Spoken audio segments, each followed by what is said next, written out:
Welcome to Building Your Network Marketing Business with Jim Rohn. Mr. Rohn has been hailed over the years as one of the most influential thinkers of our time, as well as a major influence to an entire generation of personal development trainers and speakers. Jim was described as a master motivator by Mark Victor Hansen, a national treasure by Vic Conant, one of the most profound thinkers and mind-expanding individuals of our time by Les Brown, and an extraordinary human being and mentor by Anthony Robbins. Jim Rohn shared his success philosophies and principles for over 46 years, with more than 6,000 audiences and 4 million people worldwide. He focused on the fundamentals of human behavior that most affect personal and business performance, and authored over 25 books, audio, and DVD programs. Now, let the man who has influenced so many help you to invent your future. Here's Mr. Jim Rohn. It is so much fun to travel the world, especially for me, farm boy from Idaho. I didn't have many skills when I first awakened to the opportunity that, you could work for pay. I knew how to milk cows, but, that was about it, and it didn't pay very well. But when I was introduced to network marketing, health and nutrition, a marketing system where I could start at the bottom, go to the top, and start part-time, it literally revolutionized and changed my life forever. I've never been the same. And a big share of my story now is sharing with people around the world this extraordinary opportunity. And then along with it, the philosophy that makes it work. Because you can have every technique in the world and the best product in the world, and you can have the finest support system in the world, but unless you have the philosophy that drives you to do the necessary things to make it work, then nothing works. So I like to talk about all the things that made it work for me and see if that might not be valuable for someone else. So I want you to take some good notes. If you're ready to take notes, say, I'm ready. Ready. I like this crowd already. Treat me well, I might take you with me as my traveling audience. Now here's the next key on being prepared for the next century, and that is your personal philosophy. At age 25, the things that so dramatically changed my life was, number one, the discovery of a unique product that I could believe in. My mother taught nutrition, and she taught good health, so I was the beneficiary of that. It came from my grandmother, my grandfather, passed it on to my mother. She taught it, passed it on to me. My father never had a major illness, lived to be 93. My mother extended her life, according to the doctor, at least 20 years. She should have died at least 20 years earlier than she did, simply because she stretched out those years by the study of good nutrition. I was an only child, and Mama studied and, mixed up all that stuff back then. She'd say, hey, me and Papa and her, she said, drink this stuff. If it don't kill us, I think it'll help, and we're gagging down this stuff. And Mama taught all of that, but the payoff was so incredible. I passed it on to my 2 daughters. They've never been ill. They passed it on to their children, my grandchildren. They haven't been ill. I mean, the study of good nutrition, paying attention, and being involved in the industry you're in, it's one of the best. So, that's so important. Your personal philosophy, what you believe in, that's going to carry you into the next century. Let me give you now some of the early philosophies that changed my life forever. I heard one of them in my introduction. Some of these philosophies have lived with me now all of these years. I've passed them on, and people have come back around saying, Mr. Rohn, 10 years ago, 20 years ago, 30 years ago, 35 years ago, I sat in your class and sat in your seminar, and those early things that you taught, I've practiced it and I'm doing it. A man not long ago showed me notes he took 23 years ago. And then he had me sign those notes. He said, I've used these notes to develop my life, my personal life, and my business life. And when he took those notes, he said, I was 18 years old. So, it's incredible. I'm so thankful for all these years. But now I want to pass it along to you. Some of the philosophies that changed my life forever. If you're ready, say, I'm ready. Ready. Here's the first one. Profits are better than wages.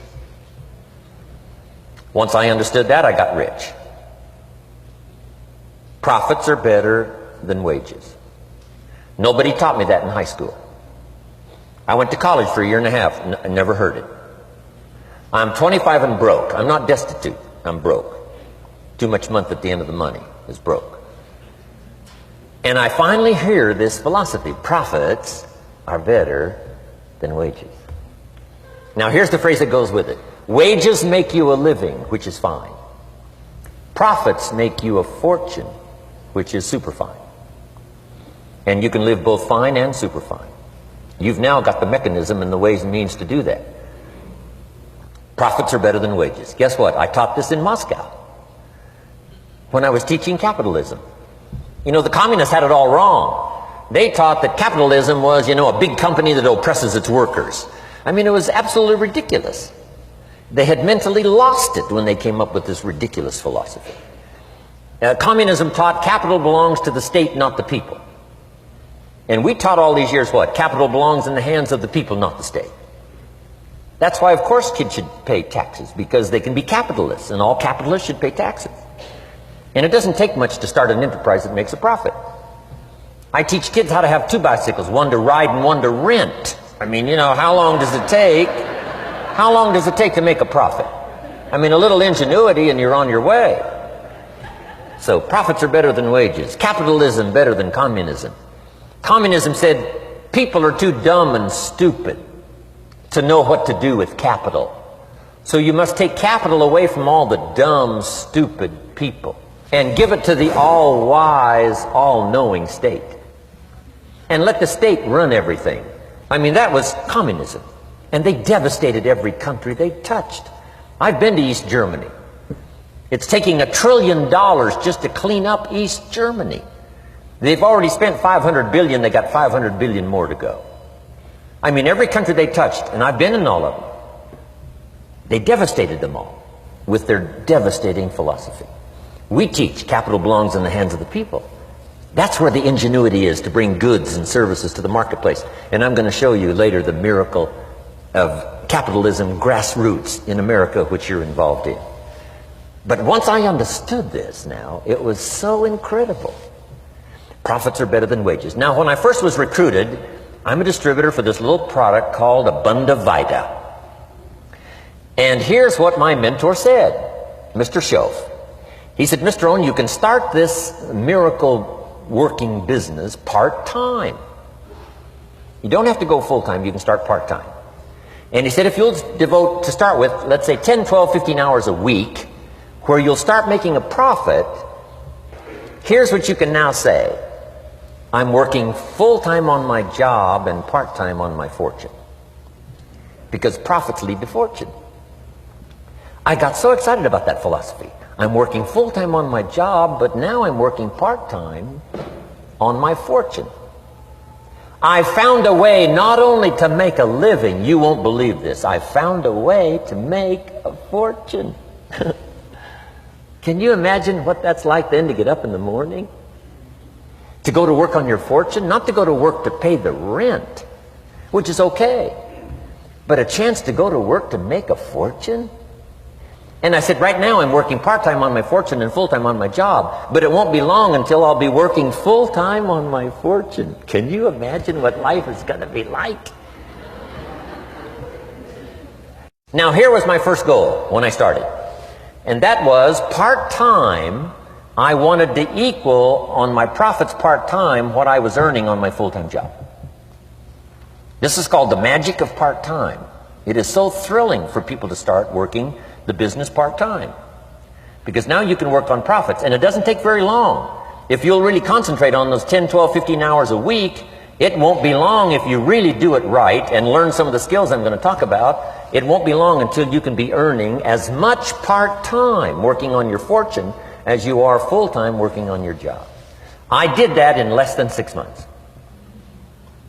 Now I've got an incredible invitation. I found a way part-time to work on my fortune, and I'm making as much money at that as I am on my full-time job. Would you like to hear my story? It was incredible. Now, here was my second goal, to make twice as much money part-time working on my fortune as I was working full-time on my job. And I reached that in less than a year. Making twice as much money part-time working on my fortune as I was full-time working on my job. Now I've got an incredible invitation that won't quit. I found a way, through a unique opportunity, to work part-time on my fortune And I'm now earning twice as much money as I am working full-time on my job. Would you like to hear my story? Do you imagine anybody would say, no, I don't care to hear your story? No. Everybody I said that to said, wow, yes, what are you doing? I said, I'm glad you asked. Let me tell you. Now, when I started making twice as much money part-time as full-time, here's my dilemma. I didn't want to go full-time. And why not go full-time? And the reason was because I didn't want to give up my electrifying story. Right? It was so powerful, nobody could resist the invitation to at least take a look. I didn't want to give it up. And I hung on for I don't know how long until it was, almost insane. And then finally, reluctantly, I gave up my full-time job. But now,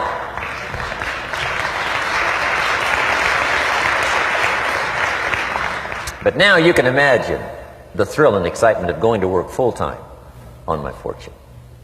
It was incredible. But I want you to jot down the magic of part-time. What does it take to really change a person's lifestyle? Not very much. An extra $1,000 a month, I'm telling you, would drastically change most American families' lifestyle. And that's why part-time is so valuable, because it very quickly changes a person's lifestyle. And here's what the change in lifestyle does. It's a great recruiting tool. One of the greatest recruiting attractions is the money you make part-time. Somebody said, you've been on 3 vacations this year? Says, yes, I got this little part-time thing going. Says, what's that? You bought 2 new cars, one for you and one for her? How did you do that? Said, I got this little part-time thing going. Your kids have got all these new clothes? Yes. All this stuff is happening. What is it? An extra $1,000 a month. See, $1,000 a month full-time, nobody wants to hear your story. $1,000 a month part-time that starts to change your lifestyle, everybody wants to hear your story. So the key is part-time. The magic and the attraction of part-time gives you a classic invitation for somebody to listen to what you're doing that's changing your life. And it's not just necessarily the money that changes your life. It's what you do with the money. It's the change of lifestyle. So part-time helps to change lifestyle, which gives you a classic invitation to look at what you're doing. That's how I started in network marketing, age 25. Wow, these philosophies changed my life. I wish I would have learned them in high school. In high school, if they would have offered Wealth 1, Wealth 2, I'd have taken both classes. I wouldn't have waited until I was 25 and broke. Here's the next one. Philosophy that helped change my life. It's not what happens that determines your life future. It's not what happens that determines your life future. It's what you do about what happens. All of us are in like a little sailboat. And it's not the blowing of the wind that determines your destination. It's the set of the sail. So jot this phrase down. It's one of the best to understand. Kids need to understand it. The same wind blows on us all. The same wind blows on us all. The wind of disaster, the wind of opportunity, the wind of change. The wind when it's upside down, the wind when it's favorable and unfavorable. The same wind blows on us all. The economic wind, the social wind, the political wind. The same wind blows on everybody. The difference in where you arrive in 1 year, 3 years, 5 years, the difference in arrival is not the blowing of the wind, but the set of the sail. And that's what learning is all about, to set a better sail this year than last year. To set a better sail. The first 6 years of my economic life, I wound up broke. Second 6 years, I wound up rich. You say, well, the Democrats must have finally gotten power. No. No. No. It was not a political change. Here's what changed the second 6 years of my economic life. It was my philosophy that changed. The set of the sail of better thinking, correcting the errors of the past and picking up new disciplines for the future. That's all I had to do at the end of the first 6. Correct the errors of the past and then pick up some new disciplines for the future. And my total life changed. The second 6 years was totally different than the first 6 of my working life. And guess who can do that? Anybody. Now, you can keep on the same path for the next couple of years as you have the past 2. But if you wish to, And maybe everything's okay for you and you don't need to.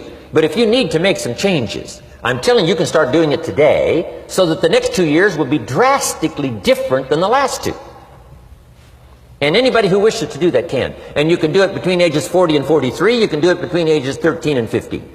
You can do it between ages 60 and 62. Any 2 years, any 5 years that you wish to drastically change from the previous 5, you can do it. If you wish to. Now this isn't written. This is not a law. Here's what it's called: opportunity. But if you don't know you can change, if you don't know you can drastically change your income, change your future, change your health, change your marriage, change everything, if you don't know that, some people then go year after year after year after year not making much change simply because they didn't get to the class. They never read the book. They never went to the seminar. They never made the discovery. They didn't seek for the knowledge of how could I make my life better. And if you just rock along, I'm telling you it's okay. Anybody can live any way they choose, but I'm here to tell all of you that if you wish to, it's possible to make the next 3 years totally different than the last 3. And all you have to do is just a few things. So if you got that one now, it's not the blowing of the wind that determines your income. It's not the blowing of the wind that determines your fortune. It's the set of the sail. And that's why we gathered here today. Maybe I've got some ideas that'll help you with a couple of little things about setting the sail of your thinking that might drastically give you multiplied more benefit the next 3 years than you've gotten in the last 3. So it's not what happens. What happens happens to everybody. Chevron years ago brought me in to talk to management. They said, Mr. Rohn, you travel around the world and you're fairly knowledgeable. What do you think the next 10 years are going to be like? I said, gentlemen, I can tell you I do know the right people. So they all leaned forward and listened carefully. And I said, gentlemen, the next 10 years are going to be about like the last 10.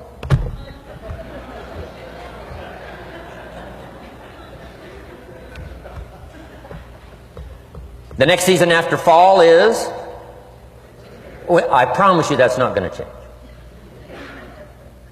After day comes night. I promise you that's not going to change. Here's how the last 6,000 years reads. If you want to make a note of Jim Rohn's vision of history the last 6,000 years, here's how it reads: opportunity mixed with difficulty. And if we're around another 6,000 years, it's going to read like that looks like for the next 6,000 years. Opportunity mixed with difficulty. Now, sometimes there seems to be more opportunity than difficulty, and then sometimes there seems to be more difficulty than opportunity, but the mix isn't going to change. After expansion comes recession. But after recession comes expansion. Not to think so, see, is naive. And once you've got just a little of this stuff settled, then you know exactly what to do. You know exactly what to anticipate, so you can be ready. Now, here's the next one, and I heard it in my invitation. Here's what it says: for things to change, you have to change. I was hoping the government would change, and taxes would change, and economics would change, and my boss would change and be more generous. I wished for everything to change, and my teacher said, no, Mr. Rohn, for things to change for you, you have to change. Don't wish it was easier, wish you were better. Once I understood this, this altered the course of my life. Don't wish it was easier, wish you were better. And here's the big one: don't wish for less problems, wish for more skills. You don't need less problems. You simply need more skills. Don't wish for less challenge, wish for more wisdom. Accept the challenge, because you can't grow without a challenge. You can't get rich without a challenge. You can't fly without gravity. You have to understand the challenge. But that's the key, is to now develop wisdom to overcome the challenge. Don't wish for less challenge, but more wisdom. And then here's one more philosophy that helped change my life forever. You can do the most remarkable things no matter what happens. Humans can do the most remarkable things no matter what happens. Philosophies that changed my life. Here's one of the big philosophies I learned in network marketing. It's called the law of averages. If you do something often enough, a ratio will appear. Key phrase: if you do something often enough, a ratio will appear. It's amazing. It's uncanny. In baseball, we call it batting average. If you talk to 10 people, one says yes. Now the ratio has begun. 1 out of 10. Talk to 10, get 1. Here's something interesting about the law of averages. Once it starts, it tends to continue. This is colossal information. Once a ratio starts, it tends to continue. If you talk to 10 and get 1, sure enough, chances are excellent if you talk to 10 more, you'll get another one. Talk to 10 more, you'll get another one. Now you can compete. If you can only get 1 out of 10, you can compete, even with somebody that can get 9 out of 10. If you've been here a long time, you can get 9 out of 10. I just joined, I can only get 1 out of 10. If we have a 30-day contest, I will beat you. Say, well, how could you beat me? Here's why. During that 30 days, you talk to 10 and get 9. I talk to 100 and get 10. I beat you. Isn't that clever? This is clever stuff. And I do it for 2 reasons. I sincerely wish to win. But I do it for another very sincere reason. I wish for you to lose. And that's noble on my part. Here's why it's noble. You learn more by losing than you do by winning. So I wish to give you that experience. Now here's how I do it once I understand the law of averages. When I'm new, I make up in numbers what I lack in skill. I make up in numbers what I lack in skill. Now who can do that? Anybody that's ambitious. Anybody with a little ingenuity. Anybody. Doesn't matter. Now here's one more. The law of averages can be increased. You get 1 out of 10, talk to 10, get another one. Talk to 10, get another one. The 4th time you talk to 10, you get 2. Why would the 4th time you talk to 10, you get 2 instead of 1? You're getting better. You're getting better. And who can get better? Anybody. Talk to 10, get 2. Talk to 10, get 2. Finally, talk to 10, get 3. I finally got up to about 3.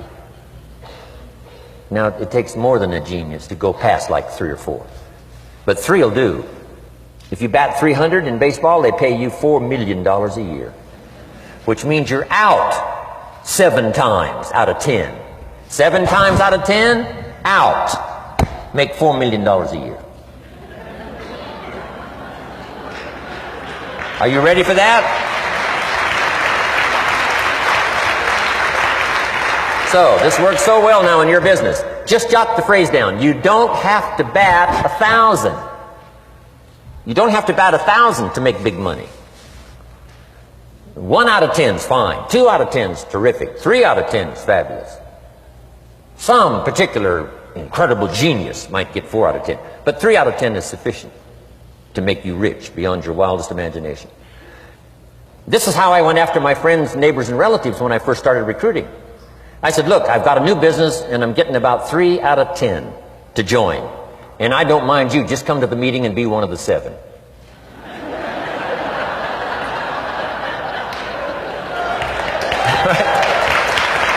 Doesn't matter.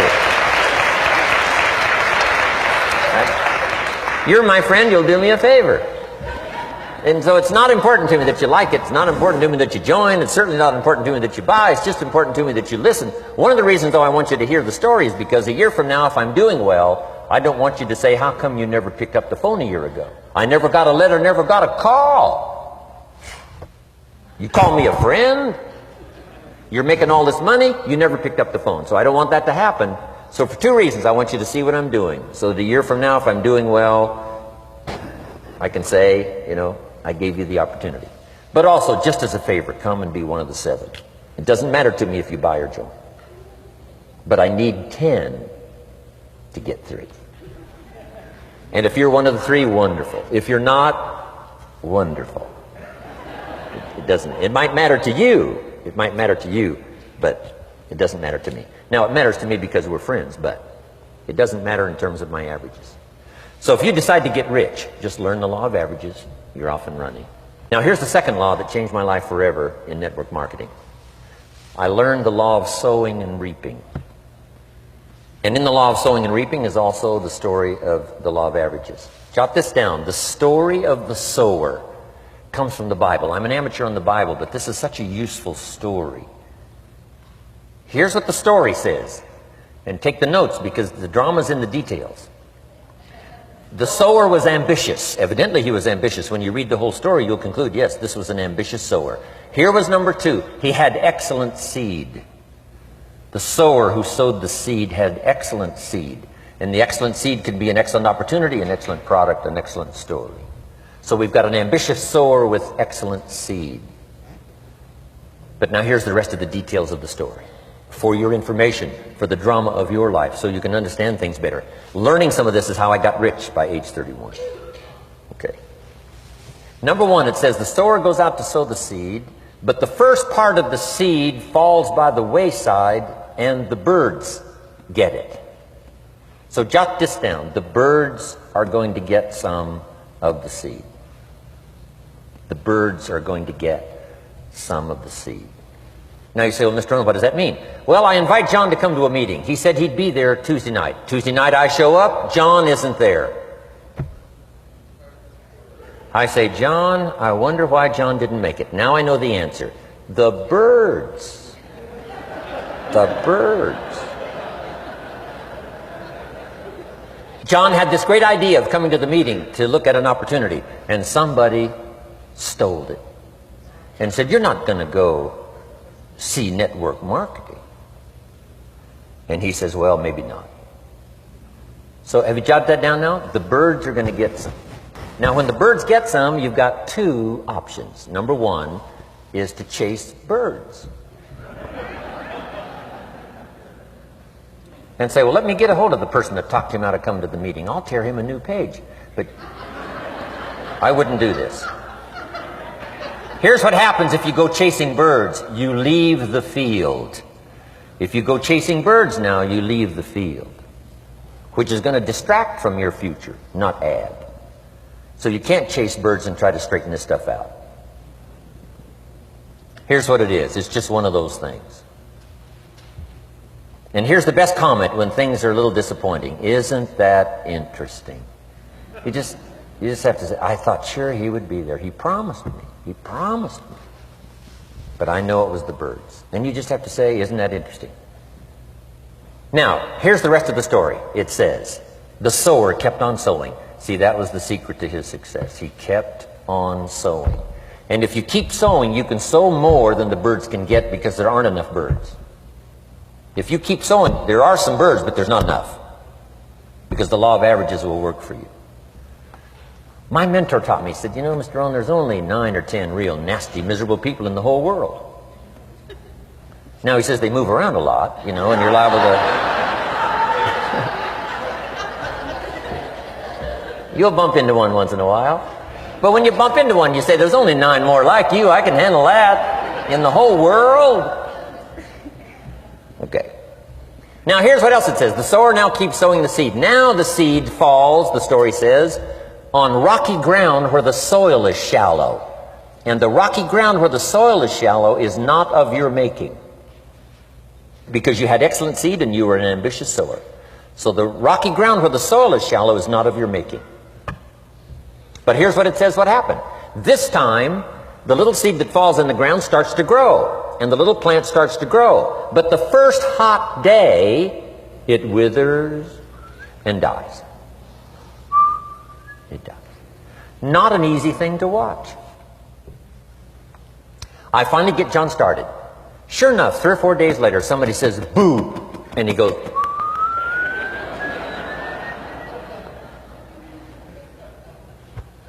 He's gone. Doesn't show up at the second meeting. And I say, I thought sure John would last a week. What happened? Jot this down. The hot weather is going to get some. And this is not of your making. Here's what you must say when that happens. Isn't that interesting? Wow. What can you do? The answer is nothing. You say, well, I'm going to try to change this. I wouldn't take that class. You know, the sun comes up in the east. Somebody says, why is that? I wouldn't spend much time on that. Just let that happen. Don't go for this why stuff. I'm giving you the answers here. The answers is in the structure, and the consequences and in the deal. The answer is in the deal. Anything beyond that is not worth study. You say, well, how come some just last a little while? I wouldn't sign up for that class. Here's the answer. Some don't stay. You just have to jot that down. And when some leaves, you say, that's one of those that don't stay. Now you know what category to put them in. And you can't solve this now. You can't, it's like rearranging the seasons. You can't fool with that. All you can do is cooperate with the way things are set up. I didn't set it up. You say, well, it shouldn't be this way. Well, when you get your own planet, you can rearrange this whole deal. But on this planet, you're a guest. You got to take it as it comes. Now, here was the secret to the ambitious sower with good seed. It said he kept on sowing. Now, here's what he had to do to keep on sowing. He had to discipline his disappointment. This is a key phrase now to use the rest of your life. You must learn to discipline your disappointment, because you didn't set up the setup, and some are not going to stay, and that is not of your making. Now, if you made gross errors and you ran them off, see, that'd be different. Now, you're responsible for that. But if it's in the normal course of things, this is the way things are. Now, here's what it says. The sower keeps on sowing. Now it says the seed falls on thorny ground. And somebody says, well, how much of this do you have to go through? Well, hang on. It's not the end of the story now. Now the little seed falls on thorny ground. And now the little plant starts to grow again. But as the little plant starts to grow, the thorns choke it to death. And it dies. So jot this down. The thorns are going to get some.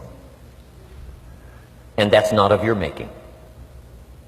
And what are these thorns? The story even called these little thorns, little cares, little distractions, little somethings. Who knows what all they are? I say, John, we had a meeting last night, you weren't here. John says, well, I can't make every meeting. I say, why not? You're part-time. He said, well, the screen door came off the hinges. And you just can't let your house fall apart. You got to take some time and fix things up. And I can hear the thorns going,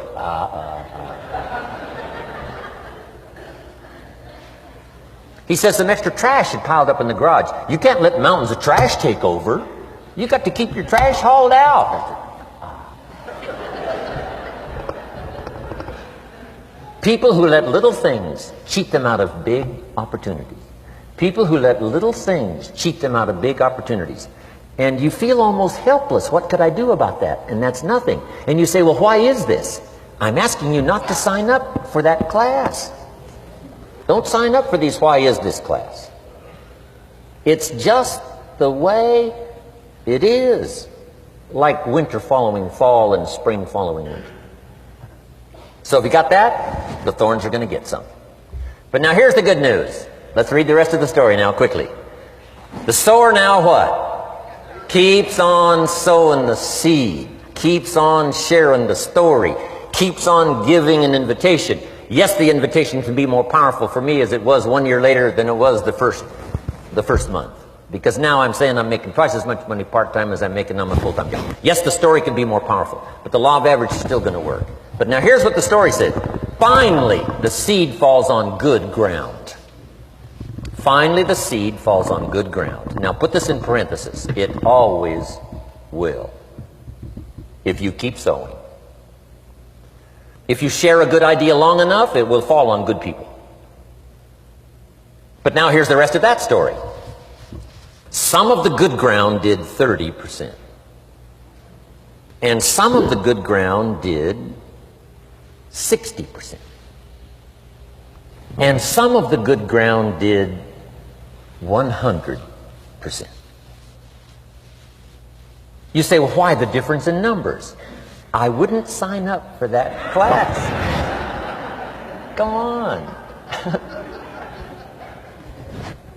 Have I said that often enough now?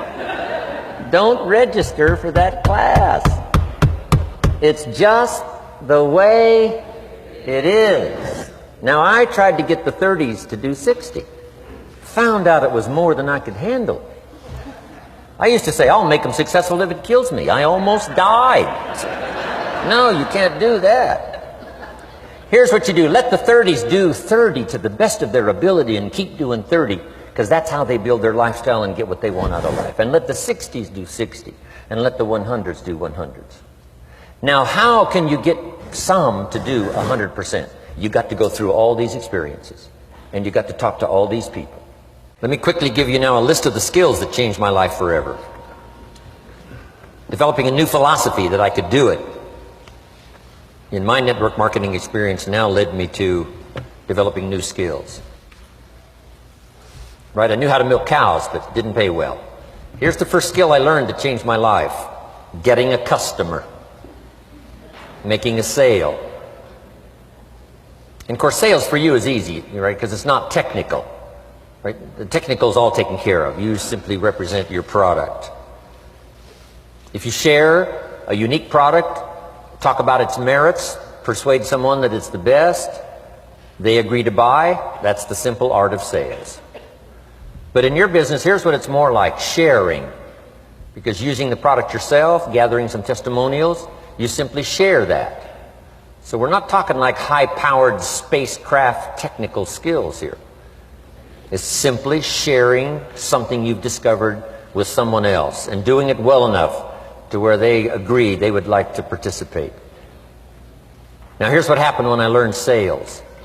It multiplied my income by 5. Now it didn't take that much because I wasn't doing that well in farm country. But it did multiply my income by 5. Sales. Getting customers. Laying that incredible foundation for an entrepreneurial career. So now I've got 2 skills: milking cows and making sales. Here's the next one I learned that changed me forever, and that's recruiting. Introducing the business opportunity to new people. Learning how to give a good invitation. Learning how to give 2 kinds of presentation, formal and informal. And the third part of recruiting, of course, is following up. Once you start a new life, now you got to take care of it, like a new mother would take care of her baby. You don't start a new life and abandon it. You start a new life and nourish it like a mother and protect it like a father. You got to be both mother and father to a new person. Nourishment, ideas like a mother. Protection, help defend your new life against the encroachment of outside voices that would try to talk them out of it. So you got to be mother and father in this art of recruiting. We call it being a sponsor. And being a sponsor is like being a bridge, helping somebody from darkness to light, from skeptic to faith, from not knowing to knowing, from no confidence in themselves to starting to gain confidence. You're the bridge that helps people from the shadows to the sunlight. It's one of the most exciting positions to occupy in all of network marketing industry, is the bridge, helping people crossing the bridge out from discouragement into recognition. Being this bridge, that's what the recruiting magic is all about. You've got the answers. They've been looking for the answers. You've got the answers. And you help them cross this bridge. You see something in them before they can see it in themselves. You assure them that it's possible to be more than they are, therefore they can earn more than they've got, have more than they possess. This is one of the great arts in the world. And here's what's exciting about this art. It pays big money. Because now you operate a unique philosophy taught first in the Bible. John Kennedy taught it in his inaugural speech. Zig Ziglar's got one of the best ways to put it. And that's the secret to wealth. The secret to wealth and fortune. First taught in the Bible. Because the question was asked, how can we achieve greatness? Great wealth, great power, great influence, great recognition, great self-esteem. How can we achieve greatness? The master teacher was asked. And here was his formula for achieving personal greatness. He said, find a way to serve the many.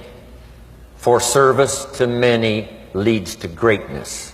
For those that are interested. Some people aren't interested, but for those that are, service to many leads to greatness. Someone says, well, best I can do is just take care of myself, which is okay, but it doesn't lead to greatness. Someone says, I got enough bills of my own, I can't worry about someone else's bills. That's okay, but it doesn't lead to greatness. Greatness is helping people pay their bills, you forget about yours.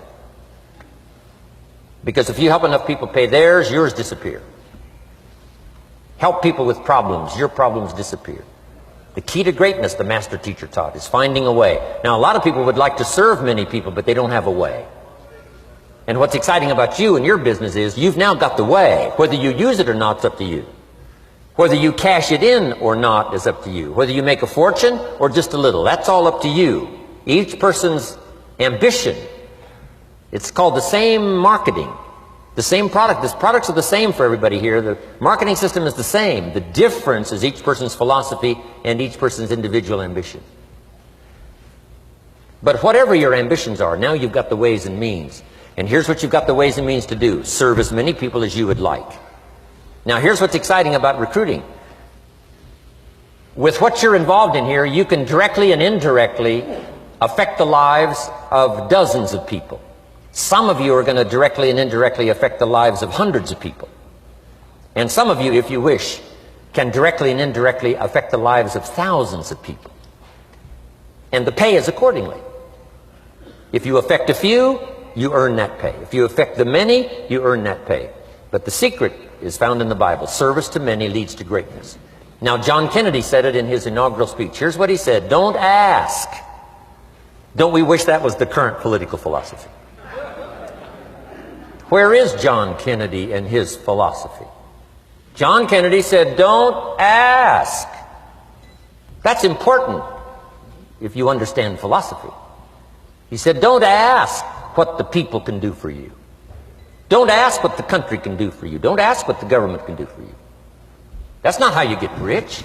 That's not how you have high self-esteem. That's not how you get trophies to put on the mantle above the fireplace, asking what the people can do for you. Don't ask, he said, what the people can do for you, but ask, what could I do for my country? And the country means the people. What could I do for the people? I want trophies. I want recognition. I want high self-esteem. I would even like a chance to make a fortune. John Kennedy says it's easy. Don't ask what the people can do for you, but ask, what could I do for the people? Could I directly and indirectly serve many in my country? And now that you are participating in this program, the answer is yes. Now, Zig probably said it best. Zig's got some great stuff. Zig and I have been good friends for a lot of years. Zig says money isn't everything, but it ranks right up there with oxygen. Zig, you're right. Zig says, my dentist told me, Zig, only floss the teeth you want to keep. You know, forget the rest. But here, Zig is famous for this now. This is one of Zig's philosophies, and it goes right along with the other two, the Bible and John Kennedy. Here's what Zig says: if you help enough people get what they want, you can have everything you want. If you help enough people get what they want, you can have everything you want. Now, wanting everything you want, we call that self-interest. But it's okay to have self-interest if you do it in a positive way. By helping enough people get what they want, you can have everything you want. Now, you can accomplish all that by learning this next skill called recruiting. And I learned it, and it made me fortunes. So now I've got 3 skills: milking cows, making sales, and recruiting.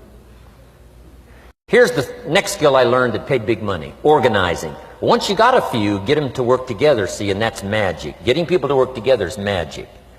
Now, yes, it's challenging, like having some, several members of your family, getting them to work together is challenging, but it's magic. Getting husband and wife to work together is challenging, but it's magic when it happens. But everything magic is challenging. Just got to jot that down. Everything magic is challenging. But once you figure out the challenge and go for it, then the magic occurs. Let me tell you how magical people working together is. Let me quote the Bible again. It says, if 2 or 3 agree on a common purpose, nothing is impossible. Just try that on for your mental size. If 2 or 3 agree on a common purpose, nothing's impossible. Everybody's looking for a challenge. Here's what I teach, especially the kids. Here's the best challenge in the world. Let's go do it. Not you go do it. Let's go do it. If 2 or 3 of us decide on a common purpose to do it, nothing's impossible. Incredible. Working together, organizing. Now, when everybody's an independent, now it's a little more challenging. Like having kids, they've each got their own opinions. They've each got their own ambitions and desires. It's challenging. You've got a variety. But that's what makes life the variety. And it is, in your business, it is challenging, getting people to work together. It's like herding cats. You know, sheep are easy, but you got to try cats, herding cats. But if you can possibly get it done, the power is so immense when you get people to work together. Here's one of the powers of working together: shared testimonials. If I've got somebody new and you're there and I'm there, I give them my testimonial, you give your testimonial. Maybe what tips the scales in getting me a new person is not my testimonial, but my partner's testimonial. Somebody I'm working with, their testimonial got them. Shared testimonials are so powerful. That's why working together is okay, is powerful. Now, working by yourself is okay. All this stuff is okay. Everybody needs to know, though, where are the advantages? And these are some of the advantages. I learned to organize, paid big money. Here's what I next learned to do: promote. Promotion now pays staggering money. Now, the company comes up with what we call major promotions. Here's what you've got to come up with: the smaller promotions. The company comes up with major recognition. You've got to come up with small recognition for your people around you. The top 5. The company's got top 5. You've got your own top 5 in maybe 2 or 3 categories: top 5, top 5, top 5. And those little recognitions, to reach certain levels in the company, you have to take major steps. But for you, recognition, let them take small steps. Here's one of the secrets of your kind of business: rewarding people for small steps of progress. Rewarding people. Sometimes it's just recognition, handshake, pat on the back: Mary, you're doing a fabulous job. And you figure out what those recognitions are. Small steps of progress. Guess what promotion pays, if you learn it well? Big money. Getting people to do something they wouldn't ordinarily do by themselves. People will do some unique things by themselves, but if you can figure out a way to say, Mary, if you do this and this, she says, well, I'll go for it. Now, she wouldn't have thought of that on her own. Here's what works magic. It's better than money. Money's a bit unimportant. Here's what's important: ingenuity. The best place to wake up your ingenuity is what you're doing right now.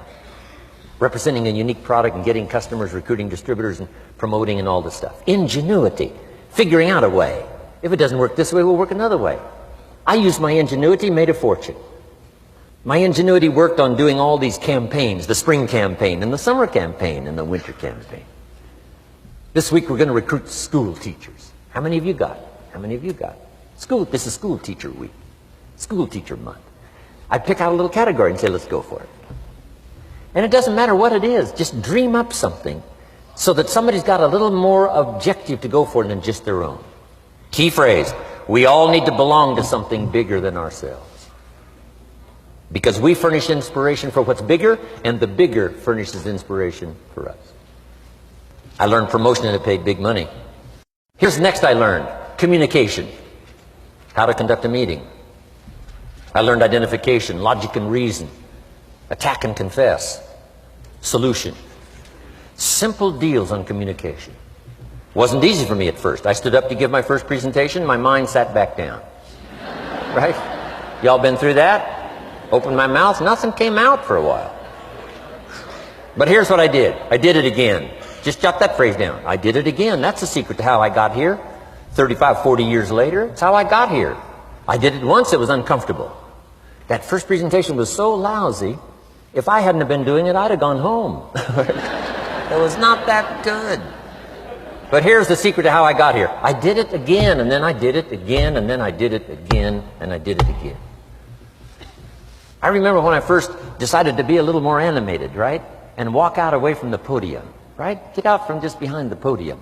So I got out there, and then I thought, how do you get back? Whoa, I'm stranded out here. Remember those times? Doing something for the first time? But you learn quickly in your business, right? In your business, the guy stands up to give his first testimonial, and he's so nervous he forgets his own name, right? And 30 days later, he wants to give a 3-hour testimonial, right? You hardly get him off the stage. So, learn communication. How to affect other people with words. That's the greatest art in the world to learn. How to affect other people with words. Key phrase: don't be lazy in language. If you learn to use the gift of your own language wisely, it can make you a fortune and build an incredible life. Here's 3 other things I learned. One is to train. Training people how the business works. And then I've used another word called teach. Train and teach. And only to say this, training people how the business works, teaching is how life works. Because here's what all of us need for the 21st century. Business skills and life skills. The life skills are leadership skills. The life skills are learning how to set goals. Now here's the ultimate skill to learn that can transform your life and the life of whoever will listen. The ability to inspire. Inspire means help people to look up a little higher than where they are and wish they could get there, and inspire them that it's possible. Here's how we inspire, by our own testimonial. If I can do it, you can do it. Here's how else we inspire, by others' testimonial. If they can do it, Mary, you can do it. Getting people to see themselves better than they are. Getting people to see themselves richer than they are. Getting people to see themselves more capable next year than they are this year. Getting to see themselves in the future. To help both your kids and your people, here's what you must learn to do. Number 1, help people to see themselves as they are. If people have made mistakes, they got to know it. You can't go on making mistakes and hope to achieve. Mistakes have to be corrected. And you've got to do it with your children. Help them to see themselves as they are. If they've messed up, here's what you've got to say. You've messed up. But here's what's important as a parent. Don't leave them in the mess. Some parents, tell their kids they've messed up and then they leave them in the mess. They don't paint a better picture. Here's what you could become with just a couple of more changes. Rather than this, here's what you could be. So we must help our children see themselves as they are, but here's the greatest gift. To help our children see themselves better than they are. To transport them not only past to see their mistakes, but transport them to the future to see their opportunity. To see the person they can become. My mentor had that greatest gift to help me to see myself better than I was. At first it was difficult to see. Then I started to believe, and that's how I got here today. He said, one of these days, Mr. Rohn, you'll walk into a room full of people, and you will hear some of them say, that's him, that's the famous man. I said, well, that could never happen to me. He said, trust me. If you keep working hard on the disciplines like you're doing right now, that'll happen. You'll walk into a room full of people, and you'll hear one say, that's him, that's the famous man. He saw it, and he tried to get me to see it. And now finally it's happened. I think when I walked in here today, I think I heard someone say, that's him, that's the famous man. It happened for me.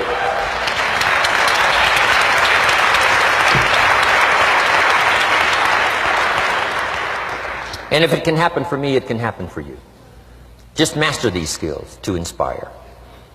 Here's what else I learned, the skills of building an organization. Learn to work with the people who deserve it, not the people who need it. You must be like life itself. Respond to deserve, not to need. It doesn't say if you need, you will have a harvest. It doesn't say if you need a harvest, you'll have a harvest. It's not what it says. It says if you plant, chances are good you'll have a harvest. If you plant, you will reap. Not if you need, you will reap. So we must be like life itself. Respond to the people who deserve it by planting, by taking the first step. Even God himself says, if you move toward me, I'll move toward you. That's the condition. You move toward me, I'll move toward you, says the Almighty. Now he could also say, you don't move, I don't move. You say, well, that's arbitrary. Well, when you're God, you can set it up that way. Now, learn to work with the people who deserve it, not the people who need it. Now, here's what's the next step. Teach people how to deserve your time. Teach people how to deserve your attention. Teach people how to deserve a phone call. Say, Mary, you just take this one step and I take 2 steps. You take 2 steps, I take 5 steps. You don't step, I don't step. But this isn't hard now. You step, I step. You respond, I respond. You try, I try. You make a call, I back you up. Right? Learn to teach people how to deserve your time and your attention. Next, I learned to work by group more than individual. Here's why. 80% of the people do 20% of the business. So 20% of the people you can work with individual. 80% you have to work with by group. But group is very powerful, less confrontational. then here's what's important for all of you to learn as a sponsor, helping other people. You can help 1,000, but you can't carry 3 on your back. You can help 1,000, but you can't carry 3 on your back. And I'm sure all of you have already gotten that experience, even though you've been here a short time. Some people will try to get on your back. That's where we got that expression, get off. That's where we got that. A guy discovered somebody on his back and said, what? I can't carry you, get. Now, if you're like some I see here, 6'4" and you weigh 300 pounds, you might carry one, and if you were really big enough, Kareem Abdul-Jabbar or something, you might carry 2, but you can't carry 3. When babies are born, they were not designed just to be carried. Babies were not born to be carried all their life. Someday you got to try your legs. Someday you got to try your wings. Someday you got to try. Even if you fall down, you got to try, because you can't just crawl around all your life. You can't be carried all your life. So as quickly as possible, you can help 1,000, but you can't carry 3. Next, don't expect the pear tree to bear apples. I used to try to change everything.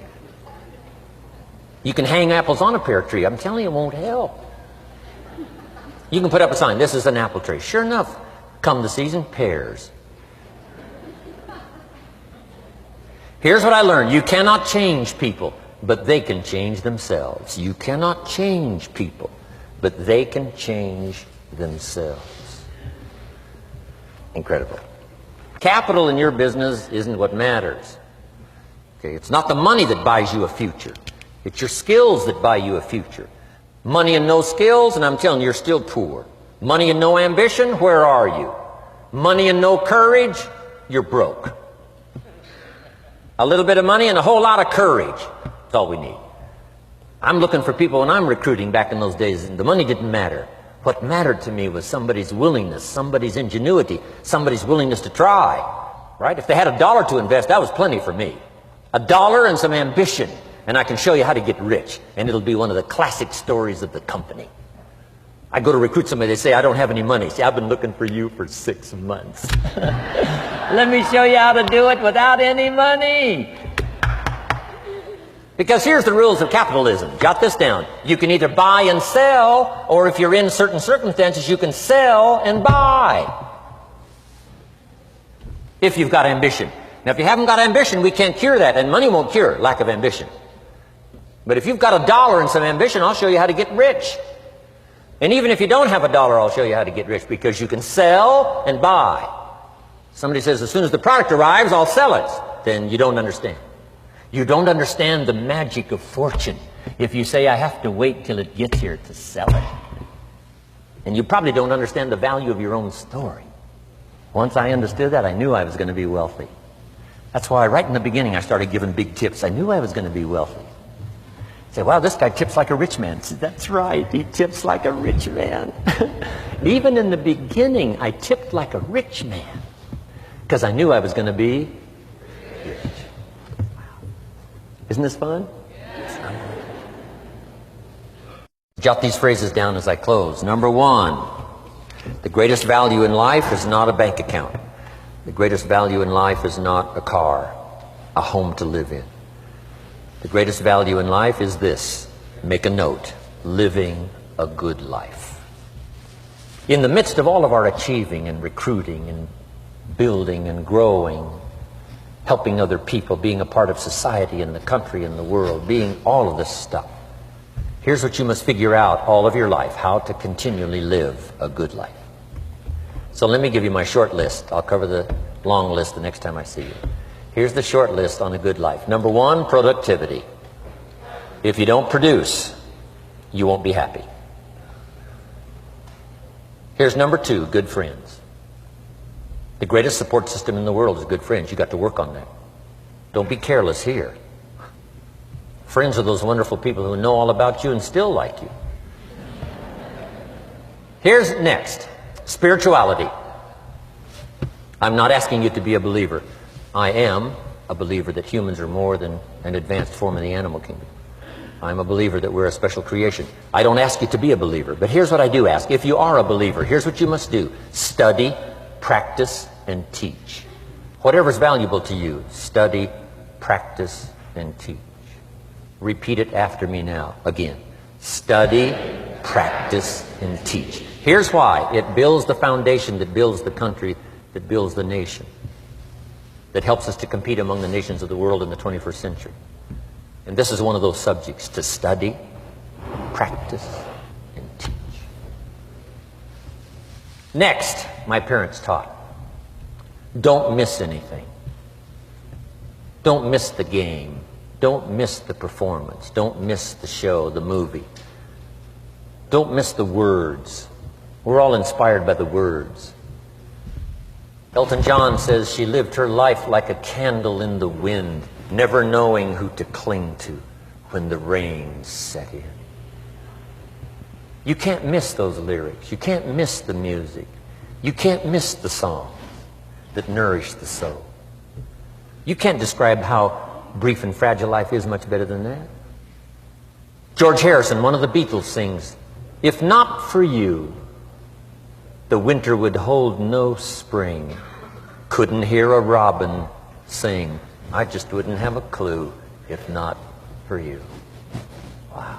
You got to remember the words that reflect the experience. Barbra Streisand sings, "It used to be so natural to talk about forever, but used to be's don't count anymore. They just lay on the floor till we sweep them away. You don't sing me love songs, you don't say you need me, and you don't bring me flowers anymore." Illustrative of all of our experiences. Winston Churchill said, "The truth is incontrovertible. Malice may attack it and ignorance may deride it, but in the end, there it is." You got to use that. Feast on someone else's comments. Because, see, you could stay up all night and not think of that.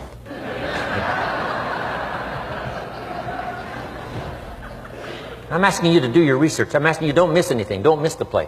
When my father was 93, just before he died, if you would have called him at 10:30, 11 o'clock at night, he wouldn't be home. He's at the rodeo. And he's watching the kids play softball. He's at church. He's watching the concert somewhere. Every night. My parents taught me that. Don't miss anything.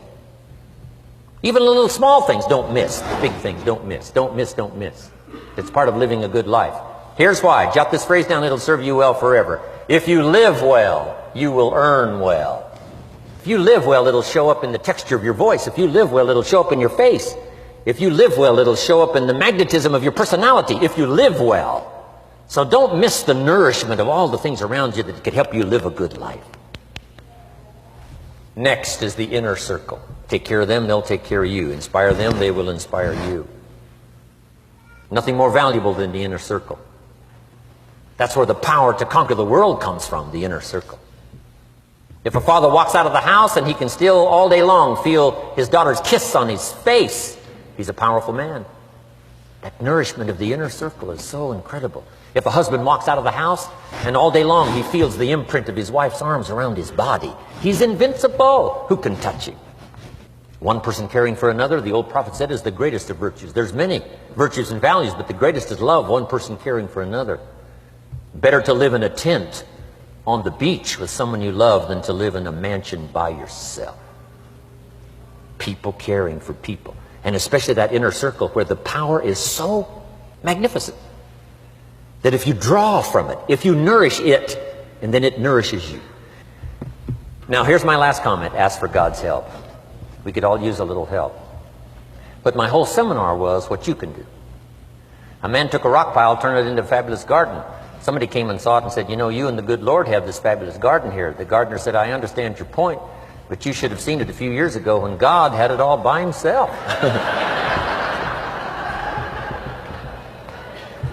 So we do play a part. So make this the last note now. We have a chance as human beings to participate in the miracle process. We have a chance as human beings to participate in the miracle process. And you can go do that every day as often as you wish. Changing somebody's life. Rescuing somebody from oblivion. Building an organization second to none so that your name will appear in many people's testimonial. And that's why I came today. so that by chance, I don't need the money. It's not why I'm here. I take the money, but I don't need the money. But here's why I'm here. By chance, perhaps, if I've come along at the right time, I don't know what time this is for you, but if I've come along at the right time, just maybe, a week from now, a month from now, a year from now, 5 years from now, you might say, Jim Rohn came by and gave us a little piece of information. That started me down the road. Here's what's happened to me. And my name might appear in your testimonial. Now here's the drama as we finish. How many of you have my name in your notes? Here's the part of the drama then. I go with you. When we all leave here and the lights are out and the place is dark, I go with you because you've taken my notes and hopefully some of the spirit, some of the stuff I had besides just the notes. So I go with all of you. But here's the big drama. All of you go with me. See, that's so unbelievable. So as I leave here, I promise not to leave you behind. I will take you with me in my thoughts and in my heart. God bless.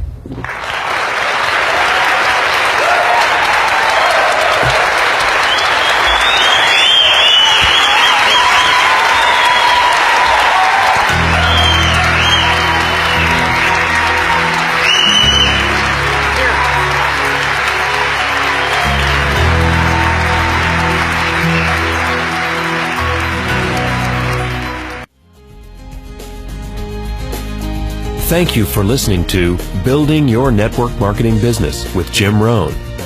To receive more information about Jim Rohn or his products, please visit his website at www.jimrohn.com. Thanks again for listening, and make it your best year ever. Here's to your success.